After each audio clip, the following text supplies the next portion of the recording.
5 বছর বা 10 বছর নয়, দীর্ঘ 33 বছরের অপেক্ষা শেষে অনুষ্ঠিত হলো জাহাঙ্গীরনগর বিশ্ববিদ্যালয় কেন্দ্রীয় শিক্ষার্থী সংসদ জাকসু নির্বাচন। নানা নাটকীয়তার মধ্য দিয়ে শেষ হওয়া এই নির্বাচনের ফলাফলের দিকে তাকিয়েছিল পুরো দেশ। ছাত্র শিবিরের ইতিহাস গড়া এই জাকসুতে কি ঘটেছিল? গত বৃহস্পতিবার সকাল 9টা থেকে বিকাল 5টা পর্যন্ত বিশ্ববিদ্যালয়ের 21 হলে ভোট গ্রহণ অনুষ্ঠিত হয়, যেখানে 11,919 জন ভোটারের মধ্যে 8,016 জন ভোট দেন।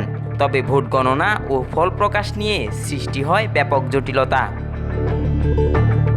ওএমআর মেশিনে স্বয়ংক্রিয় গণনার পরিকল্পনা থাকলেও কয়েকটি প্যানেলের দাবির পর সিদ্ধান্ত পরিবর্তন করে হাতে ভোট গণনা শুরু হয়। এতে বিলম্ব হয় প্রায় 48 ঘন্টা। গণনা চলাকালে এক শিক্ষক মারা যান এবং কয়েকজন দায়িত্ব থেকে সরে দাঁড়ান। পাশাপাশি অনিয়ম, কারচুপি ও প্রশাসনের বিরুদ্ধে পক্ষপাতিত্বের অভিযোগে কয়েকটি প্যানেল নির্বাচন বর্জনের ঘোষণা দেয়।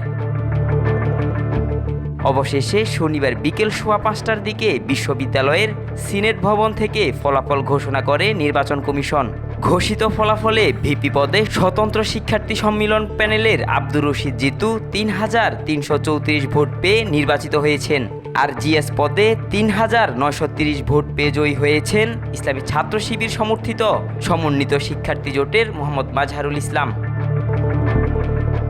জাকসু নির্বাচনে 25টি কেন্দ্রীয় ও 21টি হল সংসদের মোট 46টি পদে ফলাফল ঘোষণা করা হয়। তবে পুরো প্রক্রিয়া জুড়ে অনিয়ম, বর্জন, বিলম্ব ও নাটকীয়তার কারণে এবারের জাকসু নির্বাচনকে শিক্ষার্থীরা ঘটনাবহুল হিসেবেই দেখছেন। আব্দুল্লাহ আল নোমান, আজকাল।